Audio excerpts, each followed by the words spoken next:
سورہ قصص اللہ نے شروع کی ہے نتلو علیک من نبأ موسیٰ وفرعون بالحق، ہم آپ کو موسیٰ اور فرعون کا واقعہ سناتے ہیں حق کے ساتھ، ٹھیک طور پر۔ قرآن میں بہت زیادہ بیان کیا ہے فرعون اور موسیٰ علیہ السلام کے واقعے۔ ظاہر ہے اللہ جب ایک چیز کو بہت زیادہ بیان کر رہے ہیں تو ایسا لگتا ہے کہ اللہ بھی یہ چاہتے ہیں کہ یہ لوگ بار بار یہ واقعہ سنیں، کیونکہ عبرت کی جتنی باتیں ہمیں اس واقعے سے پتہ چلتی ہیں شاید کسی اور واقعے میں اتنے اسباق نہیں ہیں۔ کس طرح سے اللہ مہلت دیتا ہے نافرمانوں کو، کیسے اللہ خفیہ تدبیریں کرتا ہے ظالموں کے خلاف، ظالموں کو خود بھی پتہ نہیں ہوتا۔ ان فرعون علا فی الارض، زمین میں فرعون نے سرکشی کی تھی، وجعل اہلہا شیعا، اور اپنے ماتحت رعایا کو دو حصوں میں بانٹ رکھا تھا۔ یستضعف طائفۃ منہم، ایک جماعت کو کمزور بنایا ہوا تھا، بنی اسرائیل کو، کیونکہ وہ فلسطین سے ہجرت کر کے آئے تھے، یہ وہاں سے آئے ہوئے لوگ ہیں، اور چونکہ حق پرست ہیں، نماز روزے کے پابند ہیں۔ فرعون کو ڈر تھا کہ جو ظلم کا نظام ہوتا ہے اس کو خطرہ حق پرستوں سے ہوتا ہے، اپنے جیسے باطلوں سے ہمیں کوئی خطرہ نہیں ہے۔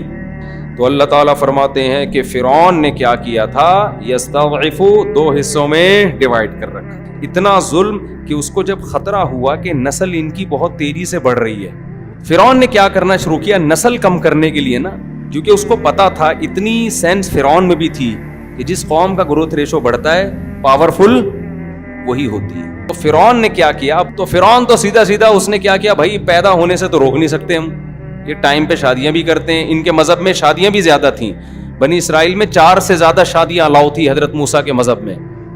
تو انہوں نے کہا بھائی یہ تو اب حل یہی ہے کہ جو لڑکے پیدا ہو رہے ہیں ان کو ذبح کر دو، لڑکیوں کو زندہ چھوڑ دو، لڑکوں کو قتل کر دو، کیونکہ نسل جو مضبوط ہوتی ہے وہ کس سے ہوتی ہے، لڑکوں سے، مرد زیادہ ہوں گے تو نسل مضبوط ہوگی۔ اچھا، فرعون کو یہ خطرہ ہوا کہ میری قوم میں ایسا کوئی، بنی اسرائیل میں ایسا، یا تو خواب آیا یا اس کو یہ خطرہ ہوا کہ بھئی یہاں کوئی ایسا لیڈر پیدا ہو سکتا ہے، درباریوں نے بھی اس کو مشورہ دیا ہوگا نا، وہ جو چمچے ہوتے ہیں۔ تو فرعون نے کیا کیا، اتنا ظالم، جہاں خبر ملتی کہ ان کے ہاں بیٹا پیدا ہوا ہے اس کو ذبح کر دیتا، ذبح کر، کتنا چیخیں چیختی ہوں گی مائیں۔ قرآن کہہ رہا ہے ان فرعون علا فی الارض وجعل اہلہا شیعا یستضعف طائفۃ منہم یذبح ابناءہم ویستحیی نساءہم انہ کان من المفسدین، واقعی بڑا فسادی تھا وہ۔ ونرید، الفاظ دیکھو قرآن کے، ہم نے ارادہ کیا، ان نمن علی الذین استضعفوا فی الارض، زمین میں جو سب سے کمزور ترین قوم ہے ہم اس پر احسان کریں، ہم اس پر احسان کریں۔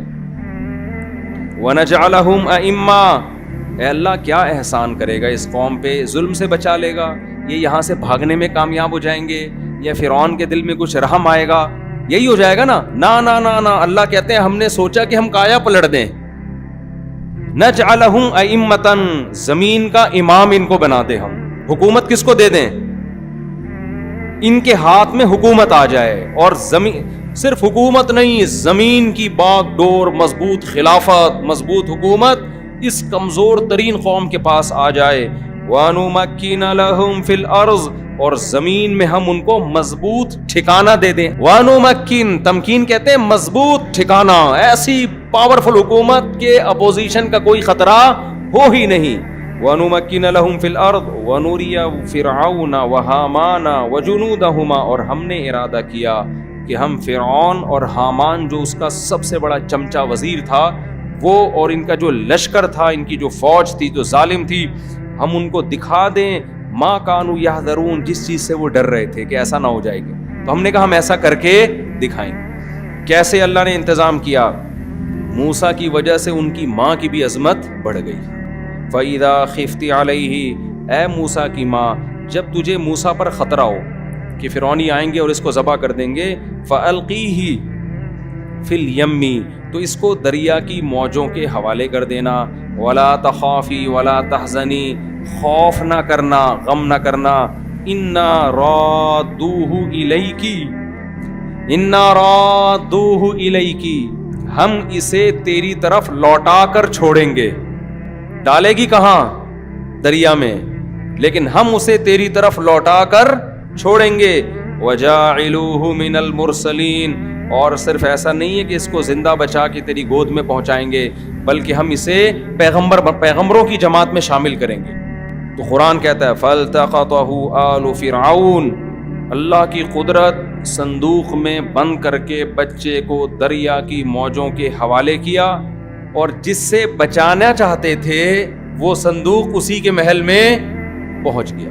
وقالت امرأۃ فرعون، جب وہ صندوق کھولا گیا، لایا گیا فرعون کے محل میں کہ بھئی ایک صندوق سے بچہ ملا ہے، نے بھی دیکھا، اس کی بیوی نے بھی دیکھا، دربانیوں نے بھی دیکھا. اب ان کو نہیں پتا تھا، اگر پہلے پتا چل جاتا بنی اسرائیل کا ہے تو مار دیتے، شہید کر دیتے. قالت امرأۃ فرعون، فرعون کی بیوی نے کہا قرۃ عین لی ولک، یہ میری اور تیری آنکھوں کی ٹھنڈک ہے. لا تقتلوہ، اسے قتل مت کرو. عسیٰ ان ینفعنا، ہو سکتا ہے ہمارے کام آ جائیے. او نتخذہ ولدا، یا ہم اس کو بیٹا بنا لیں. کہا جاتا ہے فرعون کی اولاد نہیں تھی، واللہ عالم، ہم اس کو بیٹا بھی بنا سکتے ہیں. ادھر موسیٰ علیہ السلام کی ماں کو جب پتا چلا کہ نکلا کہاں ہے یہ بچہ، فرعون کے محل میں، تو قرآن کہتا ہے اصبح فؤاد امی موسیٰ فارغا، موسیٰ کی ماں کا دل صبر سے خالی. قریب تھا کہ وہ بتا دیتی کہ میرا بیٹا ہے، لیکن قرآن کہتا ہے لولا ربطنا علی قلبہا، ہم نے ان کے دل کو مضبوطی سے باندھ دیا. کچھ آپ اللہ کے لیے کرو، کچھ اللہ بھی آپ کو صبر کی توفیق دیتا ہے. اللہ کہتے ہیں ہم نے مضبوطی سے ان کے دل کو کیا کر دیا، گویا رسی سے باندھ دیا کہ بے قابو نہ ہونا. بچے کو سب سے پہلے دودھ چاہیے ہوتا ہے، تو فرعون کی بیوی نے جب مشورہ دیا نا اس کو قتل نہیں کرو، فرعون نے کہا بالکل آپ کا مشورہ سر اور آنکھوں. سمجھتے ہو، سمجھ تو گئے ہوگے آپ لوگ. اب کیا ہوا کہ جی وحرمنا علیہ المراضع من قبل، ہر دودھ پلانے والی کے دودھ کو اللہ نے موسیٰ پر حرام کر دیا. حرام کا مطلب موسیٰ کسی کی چھاتی کو منہ لگانے کے لیے تیار نہیں. فقالت، اب ظاہر ہے بچہ تو مر جائے گا. حضرت موسیٰ ظاہر ہے پیغمبر تھے، اتنے حسین تھے کہ قرآن میں سورہ طٰہٰ میں آتا ہے القیت علیک محبۃ منی، ایسا پیار تھا نا ان کے چہرے پر کہ سب کے دلوں میں اللہ نے ان کی محبت ڈال دی. فرعونیوں کے دل میں محبت ڈال دی، بچے پر پیار اتنا آ رہا تھا سب کو، اتنے خوبصورت، اتنے حسین. تو قرآن کہتا ہے فرددناہ الی امہ کی تقر عینہا، ہم نے موسیٰ کو ان کی ماں کی گود میں پہنچا دیا تاکہ ان کی آنکھیں ٹھنڈی ہو جائیں. ولا تحزن، اور وہ غم نہ کرے. ولتعلم، اور موسیٰ کی ماں کو یقین آ جائے ان وعد اللہ حق، کہ اللہ جو وعدہ کرتا ہے سچا کرتا ہے. اللہ نے کہا تھا اس کو صندوق کے حوالے کر دے، میں اسے تیری گود میں پہنچاؤں گا.